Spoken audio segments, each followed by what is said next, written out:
पहले ही प्रिडिक्ट कर देता हूं, ये वीडियो मेरा, इसके व्यूज मिलियंस में जाएंगे। हाँ, ऐसा मैंने कभी पहले प्रिडिक्शन दिया नहीं दिया ना, इसमें दे रहा हूं मैं, मुझे मालूम है मिलियंस में जाएंगे। ध्यान दीजिए, इस वीडियो में शेयर मार्केट का संपूर्ण ज्ञान लीजिए। हर आदमी पैसा कमाना चाहता है, बहुत पैसा कमाना चाहता है, आप भी कमाना चाहते हैं। लोग समझते हैं शेयर मार्केट सट्टा बाजार है, नहीं, उसको प्रिडिक्ट किया जा सकता है, उसको एनालाइज किया जा सकता है। उसके अंदर कुछ फिल्टर्स अगर आप सीख गए ना, तो शेयर मार्केट में 22, 25, 24, 28, 32, 35% रिटर्न लेना असंभव नहीं है। आप ले सकते हैं। पहले ये याद करा देता हूं आपको कि मैंने पीछे 5 वीडियो एक के बाद एक लो कॉस्ट मार्केटिंग आइडियाज पे दिए थे। जो मिस हो जाए वो जरूर देख लीजिए। पब्लिक स्पीकिंग पे मेरा एक बड़ा प्यारा वीडियो था, और business yoga with Bhagavad Gita. ये अगर मिस हो, अब बाई चांस में मिस हुए तो चेक कर लीजिएगा। आने वाले समय में एक यूट्यूबर बन के करोड़ों रुपया कैसे कमाया जा सकता है, इस पर एक वीडियो दूंगा। सिख कम्युनिटी पे दूंगा। अभी गुरु नानक देव जी की जयंती आने वाली है, और टेक्सटाइल इंडस्ट्री पे सोच रहा हूं दूंगा। वापस आते हैं, पूरा वीडियो देखिएगा, क्योंकि इसके व्यूज पहले बता रहा हूं मिलियंस में जाएंगे। ये है ऐसा वीडियो, इसमें वो सारे राज खोलने वाला हूं मैं शेयर मार्केट के। एक तो समझना आसान हो जाएगा। स्कैम 92 हर्षद मेहता का पूरा वेब सीरीज आपने देखा होगा। वेब सीरीज में डायलॉग तो सुना है ना आपने, क्या कहते हैं? शेयर मार्केट एक ऐसा गहरा कुआं है जो पूरे देश की प्यास बुझा सकता है। शेयर मार्केट इतना गहरा कुआं है जो पूरे देश की पैसे की प्यास बुझा सकता है, और मैं इस कुएं में डुबकी लगाना चाहता हूं। यानी कि शेयर मार्केट से पूरा देश भी पैसा कमा सकता है, और तो भी सबकी प्यास बुझेगी और पानी और भी रहेगा। पहले समझ लेते हैं कि इन्वेस्टमेंट कितने प्रकार के होते हैं। शेयर मार्केट से पहले एफडी होता है, उसमें 5% का रिटर्न मिलता है, और पैसा अगर डबल करना चाहते हो फिक्स डिपॉजिट में तो 14 साल लगते हैं। डेट फंड, उसमें भी 5% का रिटर्न मिलता है, 14 साल में पैसा डबल होता है। रियल एस्टेट, उसका रिटर्न नेगेटिव है उसमें रिटर्न मिलता नहीं है, कम हो जाता है आजकल। गोल्ड, उसमें 9-10% तक रिटर्न मिल रहा है। पैसा डबल करना हो तो आपको 8 साल में गोल्ड में भी डबल हो जाता है पैसा। सेविंग्स अकाउंट, इसमें 2 से 3% का रिटर्न मिल रहा है, और आज का रिटर्न अगर कंटिन्यू हुआ तो 24 साल लग जाएंगे पैसा डबल होने में। करंट अकाउंट में कुछ मिलता ही नहीं है। शेयर मार्केट एक ऐसी जगह है जहां 18 से 20% का रिटर्न मिल जाता है। आसानी से लोग 4 साल में पैसा डबल कर सकते हैं, अगर वहां पे टिप और सट्टे की तरह, सट्टा बाजार की तरह काम ना करें। शेयर मार्केट में इन्वेस्टमेंट 2 तरह से होते हैं। एक तो म्यूचुअल फंड हो गया, आप पैसा म्यूचुअल फंड में लगा दो, कोई और आपके पैसे को मैनेज कर रहा है, वो करता रहेगा। और दूसरा, आप सीधा कंपनी के शेयर में पैसा लगा सकते हो। दूसरा तरीका है। तो किस कंपनी के में पैसा लगाना है, कहां पे खरीदना है, शेयर मार्केट में कैसे पैसा इन्वेस्ट किया जाता है, क्यों लोग फेल होते हैं? भारत में केवल 3.25-3.5% लोग शेयर मार्केट में पैसा लगाते हैं। यूएस में 55% लोग लगाते हैं। तो हेडरूम ऑफ ग्रोथ अभी इंडिया में बहुत है शेयर मार्केट में एंट्री करने का। इंडिया में शेयर मार्केट में इन्वेस्ट नहीं करना या लॉस होने के बेसिकली कारण क्या है? एक तो रिस्क एपेटाइट नहीं है लोगों का, नॉलेज नहीं होती लोगों को, डेडिकेटेड कोर्सेज नहीं है इसके ऊपर, और बहुत सारे स्कैंडल और फ्रॉड हो चुके हैं, जैसे हर्षद मेहता और केतन पारेख, बहुत कुछ। लेकिन इसके अलावा भारत में कुछ लोग हैं जो बहुत पैसा कमाए। राकेश झुनझुनवाला, रामदेव अग्रवाल, विजय केडिया, राधाकृष्ण दमानी, इन सब लोगों ने करोड़ों रुपए, अरबों रुपया कमाया शेयर मार्केट से। आप समझिए कि इनके फंडामेंटल्स क्या होते हैं। शेयर मार्केट में अगर चाहिए इन्वेस्टमेंट की किक, इन्वेस्टमेंट की किक, तो तुरंत मांगना छोड़ दीजिए इधर उधर से फालतू की टिप। पहले एक वीडियो बनाया था, टिप मिलती है रेस्टोरेंट में, टिप मत मांगो, पहले तो समझो, आप सीखो, नॉलेज ले लो। आज मैं 10 पॉइंट में दूंगा, 10 पॉइंट समझ लो, शेयर मार्केट को समझना आसान कर देंगे, समस्याओं का सारा समाधान कर देंगे। ये 10 पॉइंट समझ लीजिए, गेम चेंजर है। शुरू करते हैं। चलिए पहला पॉइंट लेते हैं। जिस भी कंपनी में पैसा इन्वेस्ट कर रहे हो, उसका business cycle at least 11 years of economic cycle से गुजर जाना चाहिए। क्या मतलब हुआ कि बिजनेस साइकिल, इकोनॉमिक साइकिल, यानी कि 11 साल कम से कम पुरानी कंपनी हो, जिसमें कई बार अप टर्न डाउन टर्न सब आते हैं, और वो उसको देख सका है, वो पूरा उसको महसूस कर सके कि डाउन टर्न में सस्टेन कर जाए, चलती रहे मंदी में भी, और अप टर्न को राइड कर जाए, ऊपर बढ़ जाए। तो यानी कि कंपनी 11 साल पुरानी हो भैया, साधारण बात है। ऐसा नहीं कि अभी किसी आई गई कंपनी में अभी आई उसमें इन्वेस्ट कर दिया। कंपनी ने मंदी के दौर को कैसे झेला है, ये महत्वपूर्ण है। जितनी पुरानी कंपनी होगी उतना ट्रैक आपके सामने होगा विजिबल कि ये कैसे आगे बढ़ी है। 11 साल की अगर ऑपरेटिंग हिस्ट्री देख ली, या 11 साल से ज्यादा की ऑपरेटिंग हिस्ट्री को एनालाइज कर दिया, थोड़ा कॉन्फिडेंस और अंडरस्टैंडिंग आ जाएगा। जैसे आइशर मोटर है, 73 साल पुरानी कंपनी है, सिद्धार्थ लाल उसके सीईओ हैं। अप्रैल 2011 में 135 रुपए का स्टॉक प्राइस था उसका, जो शेयर का प्राइस था 135।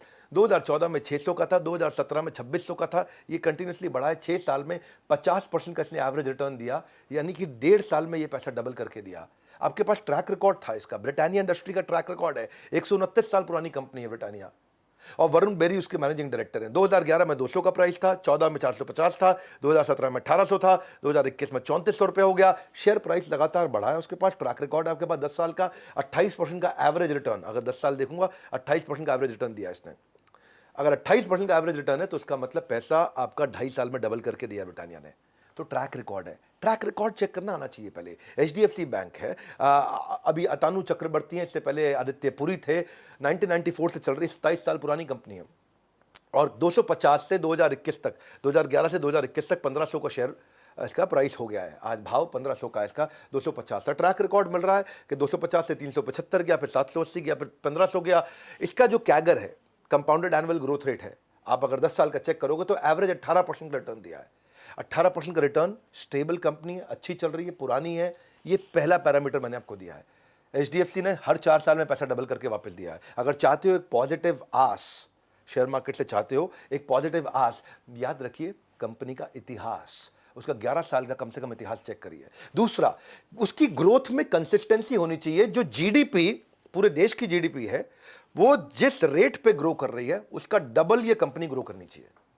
जीडीपी का मतलब क्या हुआ, पहले जीडीपी को समझते। जीडीपी का मतलब जो भी पूरे देश में प्रोडक्ट है और सर्विस है, पूरे देश में जो भी मिला के बिका, जो भी कुछ बेचा गया है, उस सबका सम टोटल हो जाता है हमारी जीडीपी, ऐसे समझ लेते हैं, ग्रॉस डोमेस्टिक प्रोडक्ट। हाँ, पूरा देश समझो कि एक साल में कितनी सेल कर रहा है। अब समझो पूरा देश एक साल में जो सेल कर रहा है वो 5% बढ़ रही है, तो इस कंपनी जिसमें आप इन्वेस्ट कर रहे हो वो 10% बढ़नी चाहिए। सिंपल हो गया जी। क्योंकि ऐसा नहीं मैं चाहता कि जो पूरा देश जिस मात्रा में ग्रो कर रहा है उसी मात्रा में कंपनी भी ग्रो कर रही है, तो कंपनी ने कुछ खास नहीं किया। देश जितना ग्रो कर रहा है कंपनी उससे डबल ग्रो करनी चाहिए। तो ये हो गया रूल नंबर 2 मेरा। हाँ, यानी कि देश 5% ग्रो कर रहा है तो कंपनी 10% ग्रो करनी चाहिए। देश 7.5% ग्रो कर रहा है तो कंपनी 15% ग्रो करनी चाहिए। कम से कम 20 कर रही है, 30 कर रही है, और अच्छी बात है। ग्रोथ ट्रैजेक्टरी को एनालाइज करो, एनुअल एवरेज रिटर्न कितना दिया, उससे प्रेडिक्टेबिलिटी आ जाएगी। जैसे रैडिको खैतान है, रैडिको खैतान ललित खैतान की कंपनी है और ये जीडीपी 7% ग्रो करता रहा, इनकी कंपनी 18% ग्रो करती रही है। हाँ, इनका 2017 में 130 का भाव था, आज 600 का भाव है। 4 साल में लगभग 40% का रिटर्न उन्होंने एवरेज रिटर्न दिया है। पैसे को 2 साल में डबल कर पा रहे हैं ये। अगर पैसे को 2 साल में डबल कर पा रहे हैं रैडिको खैतान, तो बहुत बढ़िया है। समझ में आ रहा है आपको। जुबिलिएंट फूड वर्क, डोमिनोज पिज्जा जिसका आता है, हरी भारतीय, श्याम भारतीय, ये हिंदुस्तान टाइम्स वालों का है ग्रुप कंपनी। जीडीपी 7% ग्रो कर रहा था, इनकी कंपनी 17% ग्रो कर रही थी। 550 का भाव था इनका 2017 में, फिर 1600 हुआ, अभी 3000 चल रहा है इस समय। 3000 के भाव को पार कर गया 2021 में। ये 4 साल में 43% का रिटर्न दिया, यानी कि लगभग 1.5 साल में पैसा डबल कर देती है कंपनी। ये कैसे है, इसके पीछे फैक्टर क्या था? देश की ग्रोथ रेट नहीं, कंपनी की ग्रोथ रेट देश की ग्रोथ रेट से काफी आगे हो। साधारण भाषा में समझा रहा हूं आपको। अगर डिटेल में इसको समझना चाहते हो तो भाई मेरे एक लीडरशिप फर्म के पार्टिसिपेंट भी हैं, मैं आपके बारे में उसके बारे में बताऊंगा आपको। रविंद्र भारती हैं, ये भी शेयर मार्केट में अच्छा काम करते हैं और इनको मैंने बहुत सालों से ट्रेन कर रहा हूँ। ये मेरे लीडरशिप फनल में भी आए, एवरीथिंग अबाउट एंटरप्रेन्योरशिप में भी आए, अभी ये बीसीपी भी अटेंड कर रहे हैं, बिजनेस कोचिंग प्रोग्राम। इनके यूट्यूब चैनल है, उसके बारे में आपको थोड़ी देर में बताता हूँ। वहाँ पे आप डिटेल में अटेंड करिएगा, लेकिन आज आपको लंबा ऐसा वीडियो देने वाला हूँ कि जब मैं दे रहा हूँ तो उसमें क्रेडिबिलिटी है। विवेक बिंद्रा देंगे ना तो ऐसा कोई गड़बड़ नहीं, गैस नहीं। आइए शेयर मार्केट के लिए तीसरी स्ट्रैटेजी समझते हैं। Leadership is directly proportionate to longevity. Longevity का मतलब क्या है? लंबी टिकेगी कि नहीं, रुकेगी नहीं कि नहीं, ये लीडरशिप पे भी डिपेंड करता है कि कंपनी की लीडरशिप कौन है, मैनेजमेंट कौन है, उसको ड्राइव कौन कर रहा है। ऐसे नहीं कि मतलब सिर्फ बस आईएम का ठप्पा लगा है, सीईओ है तो चला जाएगा। ना ना ना, लीडरशिप को समझो, क्योंकि क्वालिटी मैनेजमेंट होगी तो क्वालिटी प्रोडक्ट आएगा, कस्टमर सर्विस अच्छी होगी, ऑपरेशंस, डिस्ट्रीब्यूशन सब अच्छा होगा।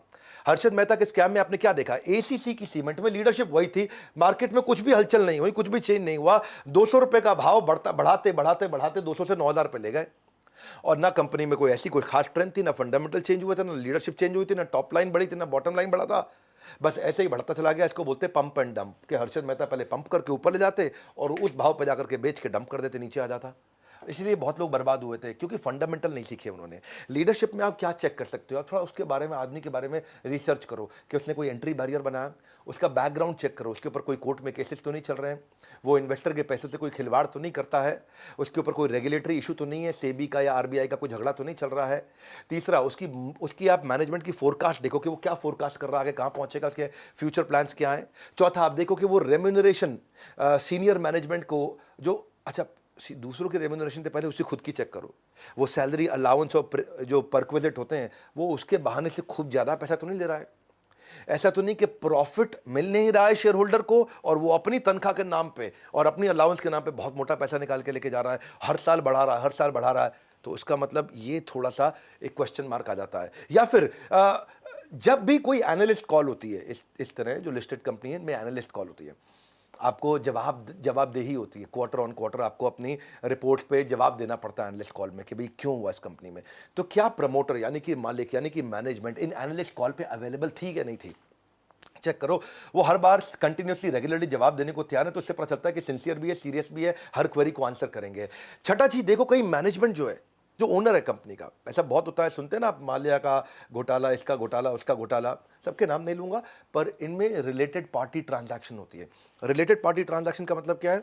जैसे मैं हूं, मेरे मामा का लड़का भी है, मेरे चाचा का लड़का भी है, मेरे ताऊ का लड़का भी है, मेरी बुआ का लड़का भी है, मेरी मेरी किसी पड़ोसी की लड़की भी है। ये सबको मैंने कंपनी में साथ में वेंडर के रूप में लगा लिया। इनका बिल आता है, इनको पेमेंट करता हूं और इनके अकाउंट से पैसा वापस ले लेता हूं कमीशन देके उनको। उसको क्या बोलते हैं? उसको बोलते हैं, ये बेसिकली फ्रॉड है। ये पैसा साइफन करने का तरीका है कि ऐसे तो कंपनी से पैसा निकाल नहीं सकते, नकली बिल रिश्तेदारियों में जनरेट किया, रिलेटेड पार्टी ट्रांजैक्शन इसको बोलते हैं, आपस में, फ्रेंड्स में, फैमिली में, रिलेटिव्स में। तो ये थोड़ा चेक करना आना चाहिए। ये सब चेक किया जा सकता है। आपको थोड़ा और सिखाएंगे, इसके तरीके सीखना चाहते हैं, मुश्किल नहीं है। आज डिटेल में देने का मेरा मन है, क्योंकि मैं आपको गैस देता नहीं, एक बात रिपीट करता नहीं, बढ़िया दूंगा। मैनिपुलेशन इन अकाउंट चेक करो कि अकाउंट से मैनिपुलेशन तो नहीं हो रहा। इनका ऑडिटर कौन है? बिग फोर है क्या? अर्न्स्ट एंड यंग है, केपीएमजी है, पीडब्ल्यूसी है, कौन है? अच्छा इनके पास है क्या ऑडिटर इस समय? और इनकी लीडरशिप में एट्रिशन कितना है? क्या लोग बार बार छोड़ के भाग जाते हैं टॉप लीडरशिप में, या लीडरशिप कंपनी में बहुत जुड़ाव महसूस करती है, अपनापन महसूस करती है लीडरशिप कंपनी के अंदर? वो बड़ा इंपॉर्टेंट है। ऐसा तो नहीं कि अपने पर्सनल शेयर को बार बार प्लेज करके, अपने शेयर्स को प्लेज करके बाहर से उधार ले रहा हो, वो भी दिक्कत है। इसके अलावा चेक करिए कि मैनेजमेंट ईमानदार कितनी है। अगर मैनेजमेंट में इंटेग्रिटी नहीं है, टॉप लीडरशिप में इंटेग्रिटी यानी कि ईमानदारी की कमी है, यानी कि वो बार बार चोरी चक्कारी और शॉर्टकट और ये सब चीज़ें अपनाते हैं, तो आपके प्रोडक्ट में कितना भी मार्जिन क्यों ना हो, शेयर होल्डर की जिंदगी बर्बाद। क्योंकि जिस व्यक्ति, जब मैनेजमेंट ही ईमानदार नहीं है, तो कितना भी मार्जिन क्यों ना हो कंपनी में, कोई भी मार्जिन आपको बचा नहीं सकता है। बेईमान आदमी के सामने पर पूरी दुनिया का पैसा भी कम पड़ जाता है। सो मैनेजमेंट बहुत कॉम्पिटेंट होनी चाहिए और पैशन होना चाहिए। तो ये मैंने कुछ चीज़ें बताई। जैसे आप चेक करते हैं डी मार्ट के जो राधा कृष्ण दमानी है, कितना उनको हमेशा कितना इंटेग्रिटी उनकी हाई मानी जाती है, और 700 रुपये का भाव पर 2017 में था, आज 3300 रुपये पर चल रहा है कि नहीं? यानी कि 40% का रिटर्न दे रहा है। जहाँ कहाँ एफडी 4%, 5%, सही कंपनी में पैसा लगाना आ जाए आपको, तो 4% की जगह आपका रिटर्न 40% हो जाता है। हर 2 साल में डी मार्ट ने अपने सारे इन्वेस्टर्स के पैसे को डबल करके दिया। डी मार्ट में मैं पूरी केस स्टडी बना चुका हूँ यूट्यूब पे, आपको प्रार्थना भी करूंगा जाके उस केस स्टडी को देखिए, क्योंकि वो काफ़ी बुद्धिमान व्यक्ति हैं। राधा कृष्ण दमानी हमेशा देश के टॉप 5 सबसे अमीर, टॉप 10 अमीर लोगों में इनका नाम है, लेकिन फिर भी लोग उनके बारे में जानते नहीं हैं। उनके बारे में जानना चाहते हैं, वीडियो देख लीजिएगा मेरा। इसके अलावा रिलायंस इंडस्ट्री, मुकेश अंबानी बुद्धिमान व्यक्ति हैं, और उनका 460 रुपये का स्टॉक प्राइस जो था, कॉम्पिटेंट लीडरशिप है, तो आज 2100 रुपये का हो गया। 4 साल में 40% के आसपास का उन्होंने ग्रोथ दिया। हर साल पैसा डबल कर देते हैं। 38.5% का ग्रोथ दिया रिलायंस ने अपने सारे शेयर होल्डर को। जितने लोगों ने रिलायंस में पैसा इन्वेस्ट किया, सबके सब काफ़ी अमीर हो गए हैं, सबने बहुत पैसा बचा लिया, कमा लिया है। तो उसका कारण यही है कि अगर लीडरशिप बहुत बुद्धिमान हो, तो लीडरशिप कमा के आपको ले जाएगी। जैसे बजाज फाइनेंस, राहुल बजाज, उनकी कंपनी देखो 2017 में 1350 पे थी, आज 2021 में 5500 रुपये के भाव पर ट्रेड कर रही है। 4 साल में इसने भी 35% से ज़्यादा का रिटर्न दिया। इसका मतलब हर 2 साल में पैसा डबल कर देता है बजाज फाइनेंस। अगर लंबे समय तक चाहते हो शेयर मार्केट में प्रॉफिटेबिलिटी, याद रखिए एक बात, लीडरशिप इज लॉन्जेविटी। प्रॉफिटेबिलिटी कब आएगी? जब लॉन्जेविटी होगी। Leadership is longevity. आपकी लीडरशिप कितनी अच्छी है, जो ओनर है वो कितना बुद्धिमान है और ईमानदारी के साथ, बुद्धिमत्ता के साथ बढ़ाता है। चौथी स्ट्रैटेजी 10 बताऊंगा, बने रहना, सब सीख जाओगे। अगर नए आदमी हो ना शेयर मार्केट में, सब सीखने वाले हो आप। Zero date. कंपनी में कर्जा कितना है चेक करो। ये कंपनी में अगर कर्जा जा रहा है तो बहुत दिक्कत है, क्योंकि अगर लोन नहीं है, इंटरेस्ट नहीं है, तो प्रॉफिट पे काफ़ी बचता है पैसा आपका। क्योंकि जिन कंपनियों पे कर्जा बहुत ज़्यादा है ना, तो बहुत पैसा वो ब्याज चुकाने में चला जाता है, और प्रॉफिट बेचारे इन्वेस्टर्स को मिल नहीं पाता है। तो देश में ऐसी कई कंपनियां हैं जो कर्ज के कारण बैंकरप्ट हुई हैं, बहुत सारी। भूषण स्टील, 44,000 करोड़ का कर्ज था उसके ऊपर, खत्म हो गया ना भूषण स्टील। लैंको इंफ्रा, ये एक सांसद भी थे हमारे देश में, कौन सी पार्टी के मैं बताऊंगा नहीं, तो 44,000 करोड़ रुपए का लोन था इनके ऊपर। एसआर स्टील, जो शशि रुइया, रवि रुइया, एक समय में भारत के 10 सबसे अमीर लोगों में इनका नाम था, 37,000 करोड़ का कर्जा। आलोक इंडस्ट्री, एमटेक ऑटो, मोनेट इस्पात, जेपी इंफ्रा, ये सब लोगों का 10-10, 15-15, 20-20 हज़ार करोड़ रुपए का कर्जा, और कंपनी खत्म हो गई है। क्यों? क्योंकि देखो डेट फ्री कंपनी है ना, उसका पोर्टफोलियो बहुत स्ट्रांग उसको माना जाता है, जिसके ऊपर कर्जा नहीं है। लेकिन जिसके ऊपर कर्जा है, जो खुद कर्जे में डूबा है, तो दूसरे को प्रॉफिट कहां से कमा के देगा? मनी कंट्रोल की वेबसाइट पर जाइए, सर्च बार में डालिएगा मनी कंट्रोल। आप सब जानते हैं मनी कंट्रोल तो वो शेयर मार्केट में इन्वेस्ट करने वालों का मक्का मदीना माना जाता है। तो आप वहाँ जाइए, वहाँ जा कर के चेक करिए कि अपने स्टॉक से डिटेल सारी चीज़ों को जरूर चेक करिए। वहाँ पे जो फाइनेंशियल एक ऑप्शन आएगा, फाइनेंशियल ऑप्शन पे क्लिक कर लीजिएगा। उसके बाद वहाँ बैलेंस शीट का ऑप्शन आएगा, वहाँ जाकर के आप डेट चेक कर सकते हो कि डेट है कि नहीं है। यहाँ पे आप non current liability, current liability और लॉन्ग टर्म बोरोइंग जाकर के शॉर्ट टर्म बोरोइंग चेक कर सकते हो। लॉन्ग टर्म बोरोइंग और शॉर्ट टर्म बोरोइंग वही होता है टोटल डेट। अगर कर्जा है तो हमेशा दिक्कत रहेगी। टाटा कंसल्टेंसी सर्विस ऐसी कंपनी है जिसपे 1 रुपये का भी कर्जा नहीं है। ऐसे वैसे बहुत सारी हैं, जैसे डीविस लेबोरेटरी, ये डीविस बहुत अच्छा चली थी। 2017 में 650 रुपये का भाव था, आज 41 रुपये के भाव पे चल रहा है 2021 में। 1 रुपये का कर्जा नहीं है, डेट टू इक्विटी रेशियो 0 है। इसको बोलते हैं डेट टू इक्विटी रेशियो। ये चेक कर लो। 4 साल में ये डीविस लेबोरेटरी ने लगभग 47% का रिटर्न दिया है। इसने 47% का एवरेज रिटर्न दिया, सालाना रिटर्न। आप समझ लो कि पैसे 1.5 साल में पैसे डबल कर देता है डीविस।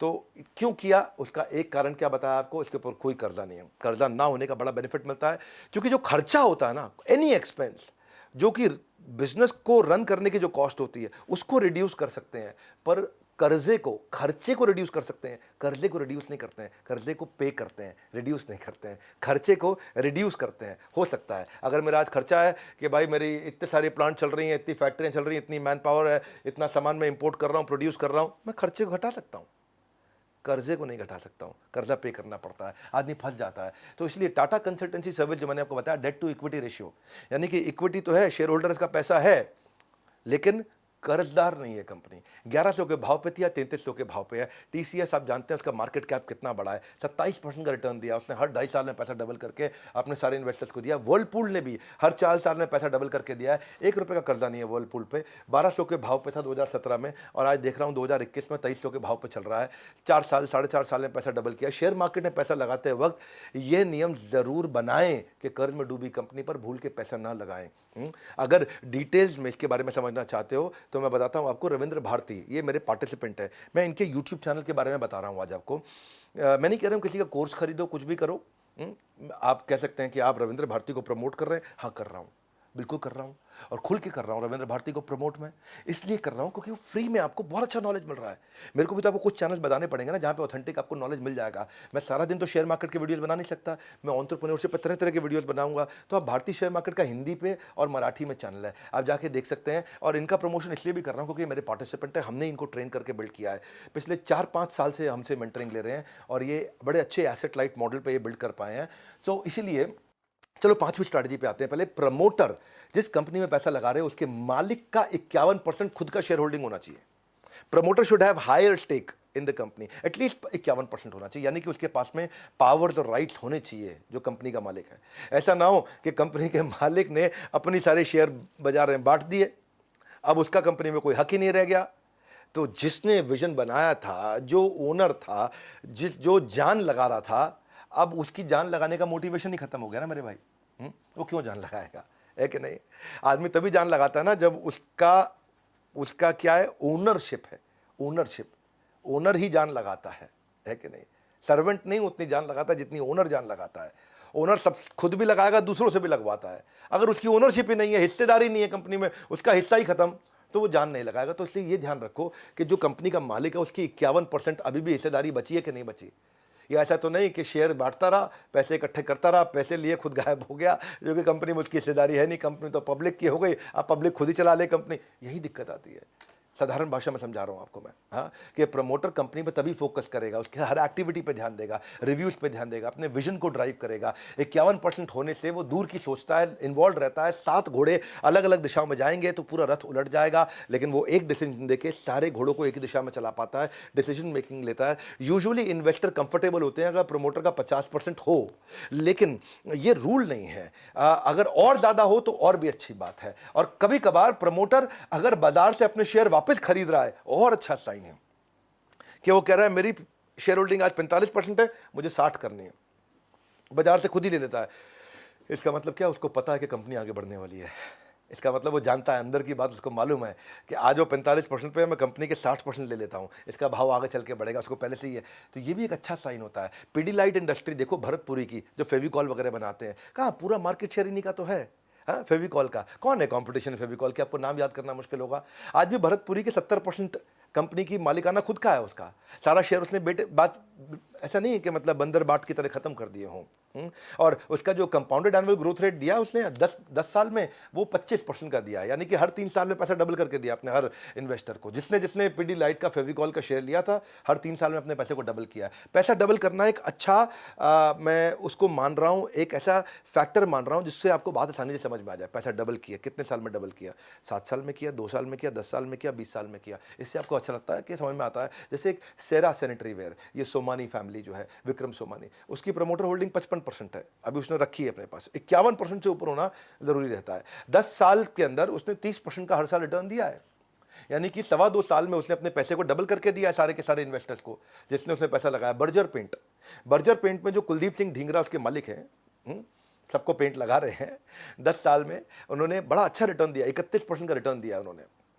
हर 2.25 साल में पैसा डबल किया है। उनकी 75% होल्डिंग खुद के पास है, यानी कि अभी मालिक हैं वो कंपनी के, 75% शेयर अभी उन्हीं के पास है।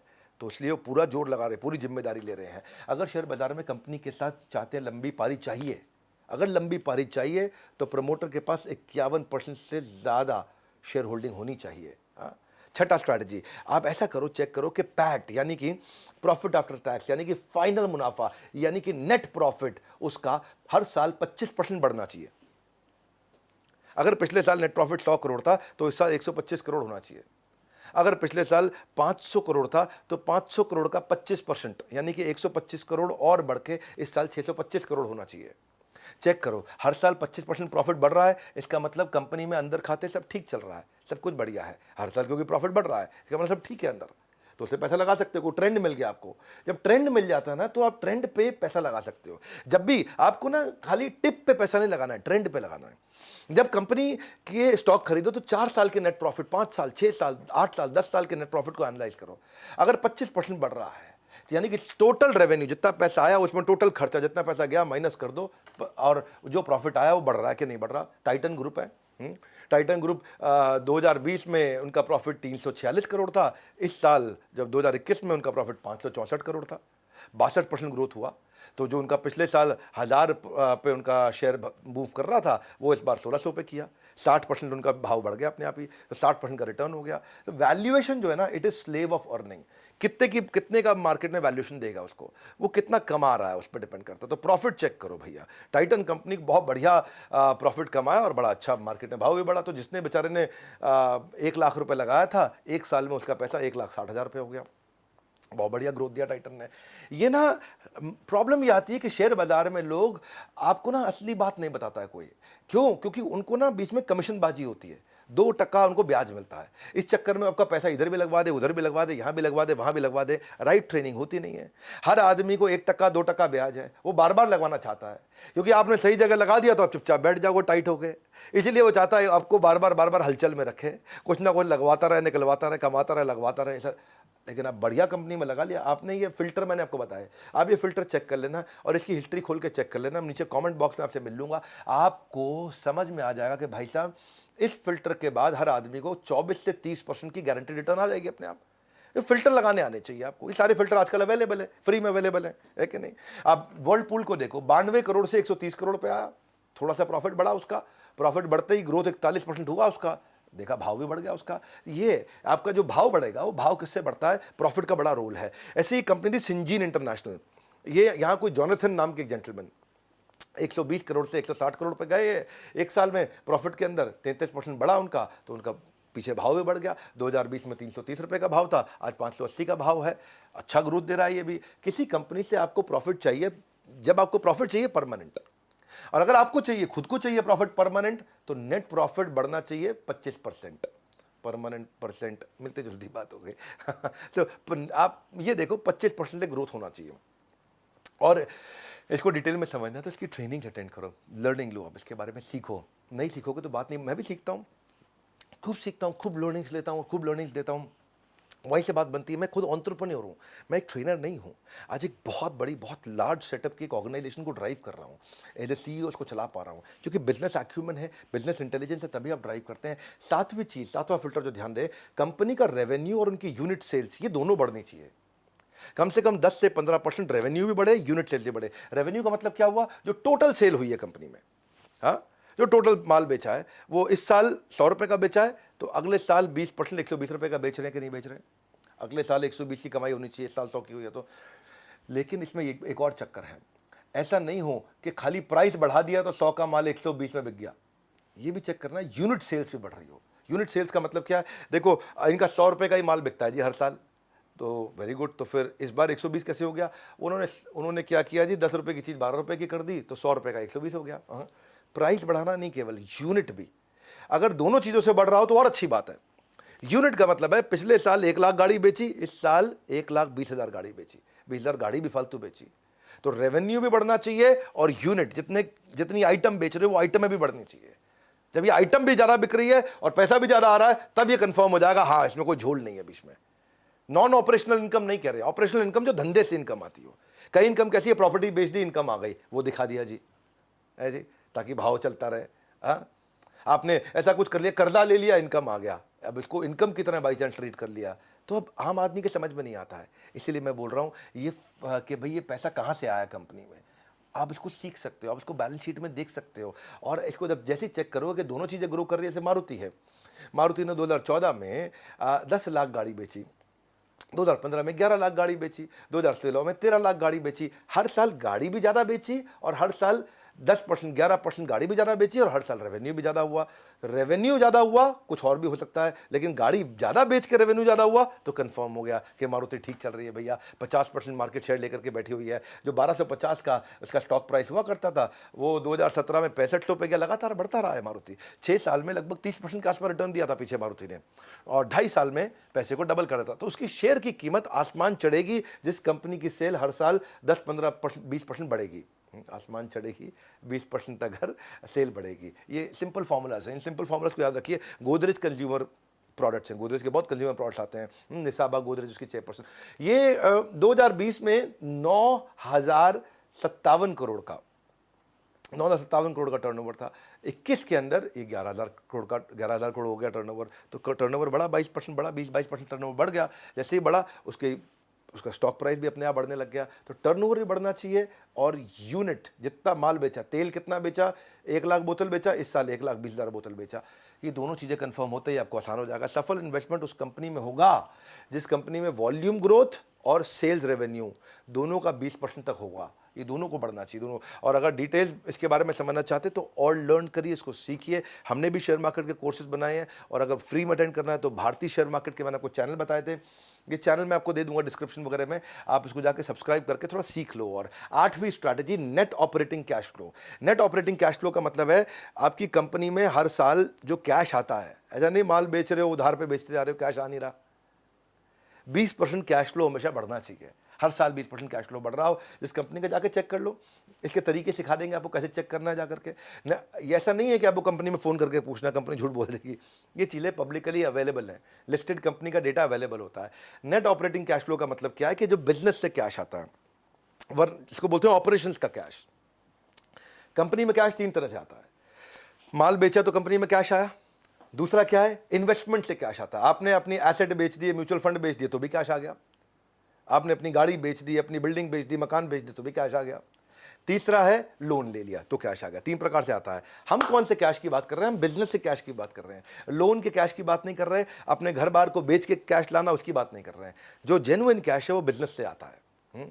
अगर बार बार लोन लेना पड़ रहा है, कर्जा लेना पड़ रहा है, इसका मतलब तो कोई लफड़ा है भैया, इसका मतलब कोई दिक्कत भी हो सकती है कंपनी में, तो उसको चेक करना चाहिए। इसे मैं बता रहा हूं 10 स्ट्रैटेजी दे रहा हूं, ये 8वीं चल रही है। बहुत ज़्यादा ऐसा बोरो ना करना पड़े, ज़रूरी है। डॉक्टर रेड्डी लैब, ये कलाम सतीश रेड्डी की कंपनी है, डॉक्टर रेड्डी लैब। हाँ, ये कलाम अब्दुल कलाम नहीं है, कलाम सतीश रेड्डी इनका नाम है। 2020 में 4,000 रुपये के भाव पे चलता था, ये 2021 में 5,000 का हुआ। 25% की इसने रिटर्न दी, क्योंकि इसका net operating cash flow 3,000 crore था, वो 3,600 करोड़ हुआ। तो उसका सीधा सीधा असर आया कि भाई धंधे से 3,000 करोड़ का कैश आया था, अब धंधे से 3,600 करोड़ का कैश आया इस बार। तो कितना बढ़िया आप कैश फ्लो इंप्रूव कर रहे हैं। देखो 3 अलग अलग चीज़ें होती हैं। एक होता है CGP बोलते हैं इसको। हाँ, C का मतलब है कैश, G का मतलब है ग्रोथ, मतलब सेल कितनी हो रही है, और P का मतलब है प्रॉफिट, मतलब फाइनल बचता कितना है जेब में। ये हो सकता है कि आप सेल कराओ लेकिन उधार में कराओ, कैश नहीं आया। ये हो सकता है कि आपका कैश तो आ रहा है पर सेल नहीं बढ़ रही, तो ग्रोथ नहीं हो रही। ये हो सकता है आपके पास कैश भी आ गया, सेल भी बढ़ रही है, लेकिन मुनाफा नहीं हो रहा है क्योंकि आपको सही दाम नहीं मिल रहा बाजार से। तो कैश, ग्रोथ, प्रॉफिट, ये तीनों होने चाहिए आपके पास में, है कि नहीं? जब ये तीनों रहते हैं तो आप समझ सकते हैं कि भाई आप ठीक रहेंगे। ये मैंने आपको बड़ी इंपॉर्टेंट चीजें सारे में बताई। ये सीजीपी ट्रिनिटी है, ये ट्रायंगल है, ये मैं सालों साल से सिखा रहा हूं। और यही चीज भारती ने चेक करी जा करके, और जब इसने भाई ने चेक करी तो क्या हुआ, आज आप देख रहे हैं कि ये हजारों लाखों लोग इससे भाई से सीखने आते हैं, और कई लोगों को सिखा भी चुके हैं ये।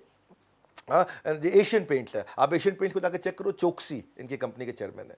1800 के भाव पे चल रहा था ये 2020 में, इस साल 2600 पार कर गया था। 1800 से 2600, 44% का रिटर्न हो गया, क्योंकि पहले 3000 करोड़ का इनका ऑपरेटिंग कैश फ्लो था, इस साल 3700 करोड़ का ऑपरेटिंग कैश फ्लो हो गया। Operating cash flow, operating cash flow का मतलब है एक साल में कितना कैश गया, एक साल में कितना कैश आया। तो यानी कि 3700 करोड़ का कैश आया इनके पास एक साल में। तो ये जो पैसा होता है ये धंधे में इस्तेमाल कर सकते हैं। नौवा फिल्टर है रिटर्न ऑन कैपिटल एम्प्लॉयड। ये भी आपको वेबसाइट से मिल जाएगा, आप रिटर्न ऑन कैपिटल एम्प्लॉयड को चेक करो, 20% से ज़्यादा होनी चाहिए। ये सुनने में मुश्किल लग रहा होगा आपको, रिटर्न ऑन इन्वेस्टमेंट तो सुना था, return on capital employed easy कर देता हूँ। हाँ, मेरे चैनल पे आए हो आप, कुछ मुश्किल नहीं छोड़ूंगा। रिटर्न ऑन कैपिटल एम्प्लॉयड का मतलब है कैपिटल। कैपिटल क्या होता है? टोटल कैपिटल, ये कर्जे से लिया हुआ पैसा और जो मेरे शेयर होल्डर है उनसे लिया हुआ पैसा, इन सबको जब जोड़ लेते हैं उसको बोलते हैं कैपिटल। और इस कैपिटल को लगा के एक साल धंधा किया, समझो 100 रुपये की मेरी कैपिटल हो गई, 50 रुपये मैंने कर्जे से लिया, 50 रुपया हम सब कंपनी के ओनर्स का है, तो हमने मिला के 100 रुपये से धंधा किया। 100 रुपये से धंधा करके अब मैंने इस पे 20 रुपये का प्रॉफिट कर लिया, इसको बोल दिया कि 20% रिटर्न ऑन कैपिटल एम्प्लॉयड। ये 20 रुपये से ज़्यादा होना चाहिए हर साल।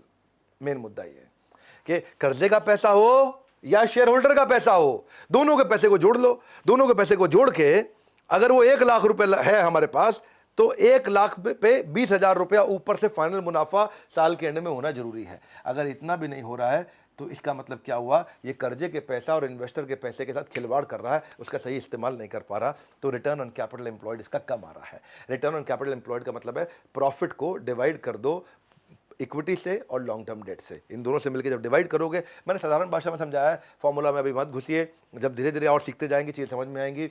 अभी स्टेप बाय स्टेप समझाना चाहता हूँ। नेस्ले कंपनी देखो, अब सुरेश नारायण इसके चेयरमैन है कंपनी के, इंडिया में 139% रिटर्न ऑन कैपिटल एम्प्लॉयड दिया इसने।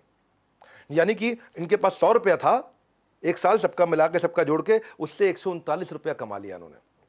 बहुत अच्छा किया, 20% होना चाहिए था, 139 कर लिया। इसी कारण अगर आप देखोगे 6600 के भाव पे ये ट्रेड कर रहा था बाजार में, आज 18,000 का भाव हो गया इसका। 4 साल में इसने बहुत बड़ी ग्रोथ दी है, 2.5 साल में पैसा डबल करके दिया अपने सारे के सारे जितने इसके इन्वेस्टर्स थे। टीसीएस बहुत बढ़िया काम करता है, एक तो कोई कर्जा नहीं लेता, और जो भी रिटर्न ऑन कैपिटल, जितना भी कैपिटल इसके पास है उस पर 50% के आसपास रिटर्न दे रहा है। इसीलिए 1100 के भाव से 3300 के भाव पे आ गया है, बड़ा अच्छा ग्रोथ दिया है इसने सबको। ऐसे बहुत सारी कंपनीज हैं, पर आप ये थोड़े मुश्किल फार्मूलाज हैं जो अभी मेरी बात समझ में नहीं आएगी, इसलिए मैं कह रहा था कि आप अच्छे यूट्यूब चैनल्स पर जाइए, वहाँ जाके सीखिए। फाइनली 10वां दे रहा हूँ, ये बड़ा काम का रिटर्न ऑन इक्विटी ईजी कर देता हूँ आपको। ये भी 15% होनी चाहिए। रिटर्न ऑन इक्विटी में मतलब इसमें कर्जे का पैसा नहीं है, ये केवल इन्वेस्टर्स का पैसा है, इसमें कोई डेट नहीं है, लोन नहीं है, शेयर होल्डर्स के द्वारा इन्वेस्ट किया गया फंड। और जो शेयर होल्डर, जैसे कोई शेयर होल्डर होता है, कोई 2% शेयर ले लेता है आपकी कंपनी में, कोई 1% शेयर ले लेता है, आपको पैसा दे देता है, या स्टॉक मार्केट में, बॉम्बे स्टॉक एक्सचेंज में आप शेयर खरीद लेते हो, शेयर होल्डर हो गए। या आपके चाचा ने भी पैसा लगा दिया कंपनी में, ले बेटा 20% पैसा मेरा डाल दे कंपनी में। रिश्तेदार भी कर सकते हैं, बाजार में भी हो सकता है, कोई वेंचर कैपिटल हो सकता है, प्राइवेट इक्विटी हो सकता है, और उनके पैसे पे 15% का ग्रोथ होना चाहिए। तो ये सारे के सारे फॉर्मूला आपको आजकल वेबसाइट पे फ्री में अवेलेबल है, इसके लिए किसी को पैसा देने की जरूरत नहीं है, आपको किसी के पास जाने की जरूरत नहीं, सब फ्री में अवेलेबल है। शुरुआत कर दो, सीखना शुरू कर दो, फ्री में सीखने को मिल जाएगा, बिना पैसा लगाए सीखने को मिल जाएगा। और रिटर्न ऑन इक्विटी का मतलब हुआ कि भाई इसमें फाइनल प्रॉफिट को मैं शेयर होल्डर की इक्विटी से डिवाइड करके देख लूँ, ये न्यूमरेटर डिनोमिनेटर है। एशियन पेंट्स को चेक करो, ये 48% का रिटर्न ऑन इक्विटी दे रहा है, तो इसीलिए 500 के भाव से 2600 के भाव में पहुंच गया, ये बहुत अच्छा काम किया इसने भी। डाबर अमित बर्मन की कंपनी है, ये भी अच्छा रिटर्न ऑन इक्विटी 23% दे रही थी, 100 रुपये में डील कर रहा था, ठीक ठाक किया इसने, 100 से 580 पे गया। मैं सारे के सारे एग्रेसिव कंपनी नहीं दिखा रहा हूँ आपको, डाबर ठीक ठाक ग्रो करी है, 17% ग्रो करी है डाबर। ऐसा नहीं कि हर एक दिखा दूँ आपको 30% 40%, डाबर का ग्रोथ 17% हुआ है पिछले 2011 से समझो आप 2021 तक। तो अब ओवरऑल समझते हैं, सेंसेक्स भी तो ग्रो कर रहा है, आप सेंसेक्स पे भी पैसा लगा सकते हो। 2011 में सेंसेक्स 19,000 पे चल रहा था, आज 2021 में 50,000 पे चल रहा है। तो सेंसेक्स ग्रो किया। आप सेंसेक्स से पैसा लगा दो कि 19,000 से 50,000 हो गया भैया 10 साल के अंदर, है कि नहीं? 10 साल में सेंसेक्स 10% का ग्रोथ दिया। कितना ग्रोथ दिया? हर साल 10% का ग्रोथ दिया सेंसेक्स ने। तो सेंसेक्स में पैसा लगा दोगे तो आप भी 10% ग्रो कर जाओगे। लेकिन अगर अच्छे इंडिविजुअल कंपनी पे लगाना सीख गए तो आपको 10% नहीं, आपको एवरेज रिटर्न 22, 24, 26% तक मिल सकती है आराम से। तो ये फर्क है। सेंसेक्स पे लगाना भी सेफ है, कोई समस्या नहीं है, लेकिन अगर सही स्टॉक चूज करके लगाया तो आपको बाजार में जो रिटर्न 4, 6, 8, 10, 12% होते हैं वो अपने आप 24, 26, 28% तक मिल जाते हैं। पर प्रॉब्लम क्या है, लोग चाहते हैं कि शेयर मार्केट में आज पैसा लगाया है और कल डबल होके मिल जाए, परसों डबल होके मिल जाए। वो लालच है और वो खतरनाक हो जाता है, वहाँ से बात बनती नहीं है। और ये सब बातों में भी आपका ब्रोकर आपको सही बात नहीं सिखाता है। आपका म्यूचुअल फंड एडवाइजर, आपका इंडिपेंडेंट फाइनेंशियल एडवाइजर, आपका वेल्थ मैनेजर, उसका कारण बड़ा सिंपल है, क्योंकि उनको ना 2% कमीशन मिलती है इसमें। आपसे 100 रुपये लगवाते हैं तो 2 रुपये उनका हो जाता है, उसमें 1 रुपया उनका हो जाता है, कहीं 50 पैसे, कहीं 1 रुपया, कहीं 2 रुपये, अलग अलग चीज़ों में अलग अलग है। तो इसीलिए वो ये चीज़ें छुपी रहती हैं, ये फंडामेंटल्स नहीं मिलते हैं आपको। जो मैंने 10 फंडामेंटल दिए हैं, अगले कई सालों तक काम आएगा। ये आपको एक्सपर्ट आदमी को भी काम आएंगे और नए आदमी को भी काम आएंगे, जो फंडामेंटल दिए हैं। मतलब ये मैंने आपको ना बिल्कुल लास्ट का मक्खन निचोड़ करके दिया है आपको मैंने। मैं भी अगर शेयर मार्केट की इन्वेस्टमेंट के बारे में सीखता हूँ, पढ़ता हूँ, मेरे विचार में सब चीज़ें फ्री में यूट्यूब पे भी अवेलेबल है, पर आपको पता होना चाहिए किससे सीखना है। वैसे मैं जिस रविंदर की बात मैंने करी है, ये महाराष्ट्र के पुणे के पास एक गांव से बहुत गरीब इंसान हुआ करते थे। मतलब गरीब कहने में आर्थिक रूप से गरीब मानिए, गरीब तो नहीं थे, आर्थिक रूप से गरीब मान लीजिए। 17 साल का एक्सपीरियंस हो गया उनको। 11वीं क्लास से इन्होंने शेयर मार्केट पर काम शुरू किया था। कर्ज में डूबे हुए एक किसान के बेटे थे ये, और ट्रेडिंग की दुनिया में आज अपना नाम कमा रहे हैं। आज ये मेरे साथ में सालों से, कई सालों से मुझसे ट्रेनिंग लेते आ रहे हैं। भारतीय शेयर मार्केट इंस्टीट्यूट भी इन्होंने बनाया। और दिनेश ठक्कर जो चेयरमैन है एंजल ब्रोकिंग के, उन्होंने इनको number 1 stock market training institute का अवार्ड भी दिया है। वैसे जी मीडिया से भी इनको कुछ अवार्ड मिले हैं। लगभग 1.25 लाख स्टूडेंट्स को ये पढ़ा चुके हैं। तो अपना जीवन स्टॉक मार्केट में इन्होंने खपाया, तभी करोड़ों का बिजनेस ये खड़ा कर पाया। सो आप इनके दोनों चैनल देख सकते हो। आप मराठी भाषी हो या हिंदी भाषी, स्टॉक मार्केट की नॉलेज मिल जाएगी अच्छी खासी। तो ये आप कर सकते हैं। और लेकिन अगर आप स्टॉक मार्केट में बिजनेस नहीं करना चाहते, इन्वेस्ट नहीं करना चाहते, आप अपने बिजनेस को ग्रो करना चाहते हैं, जो भी आप कर रहे हैं, तो उसको करने के लिए हमने इस समय ना बहुत सारे प्रॉब्लम सॉल्विंग कोर्सेज को हमने यूनिट्स में कन्वर्ट कर दिया है। आपको यूनिट समझा देता हूँ बिजनेस कोचिंग प्रोग्राम के साथ। ये दुनिया का सबसे अफोर्डेबल प्रोग्राम है। 10 रुपये घंटे से कम के अंदर हम लोग सबको पर्सनल कोच दे रहे हैं, हैंड होल्डिंग सपोर्ट दे रहे हैं, बंडल्ड वैल्यू पैक दे रहे हैं, फाउंडेशनल कोर्स दे रहे हैं, स्पेशलाइज कोर्स दे रहे हैं। हर एक को सेम चीज़ नहीं, फाउंडेशनल अलग है, स्पेशलाइजेशन अलग है। अगर आप स्टूडेंट है तो आपको 21st सेंचुरी स्किल क्या चाहिए, एंटरप्रेन्योर 21st सेंचुरी स्किल क्या चाहिए। एक में 16 कोर्स है, एक में 14 कोर्सेज हैं। Low cost digital marketing ideas क्या हो सकते हैं बिजनेस ग्रोथ के, उसमें 12 कोर्स बनाए हमने। बिजनेस अपने सेल्स को कैसे बढ़ाया जाए उसके ऊपर हमने लगभग 8 कोर्सेज बनाए। बिजनेस को स्केल कैसे करते हैं उस पर हमने 10 कोर्सेज बनाए हैं। रिटेल बिजनेस के लिए हमने 8 कोर्सेज बनाए। ऑपरेशनल एक्सेलेंस मैन्युफैक्चरिंग के लिए 8 कोर्सेज बनाए हैं। फंड रेज करना है, फाइनेंस सीखना है, उसके ऊपर 5 कोर्स बनाए हैं। बिजनेस ऑटोमेट करने पर 6 कोर्स बनाए हैं। अपनी सेल्स को डबल करने में, प्रोडक्टिविटी बढ़ाने में, मनी मैनेजमेंट के ऊपर, डिजिटल मार्केटिंग पे, एचआर पे, एम्प्लॉय पे, एचआर अगर आप सीखना चाहते हो तो उस पर भी 5-6 कोर्सेज बनाए हुए हैं। ये नंबर को ना स्क्रीनशॉट ले लो आप इसका, 1 मिनट रोक करके वीडियो को पॉज करो, इसका स्क्रीनशॉट लो, 9810544443। इस पे फ़ोन करके पता करो कि मैं 8 रुपये घंटे पे, 5 रुपये घंटे पे पर्सनल कोच ले सकता हूं जो मेरे बिजनेस को ग्रो करने में मेरी मदद करेगा। शेयर मार्केट का ये अब तक का सबसे वैल्यूएबल वीडियो था। इस वीडियो को सबको शेयर कर दो जिनको शेयर मार्केट को सीखना है, समझना है। इसमें मैंने लगभग संपूर्ण ज्ञान दे दिया है। इसके बाद हर चीज़ इसी के अंदर कवर हो जाती है अगर आप इस वीडियो को ध्यान से देखें। कॉमेंट बॉक्स में आपको देखने, आपकी राय जानने आ रहा हूँ मैं। वीडियो को जरूर शेयर करिएगा। सबसे वैल्यूएबल वीडियो था आज तक का शेयर मार्केट पर। हमारे साथ जुड़े रहने के लिए वर्ल्ड के नंबर 1 एंटरप्रेन्योर यूट्यूब चैनल को आके सब्सक्राइब करने और करवाने के लिए आप सबका हृदय की गहराई से प्रेमपूर्वक बहुत बहुत धन्यवाद।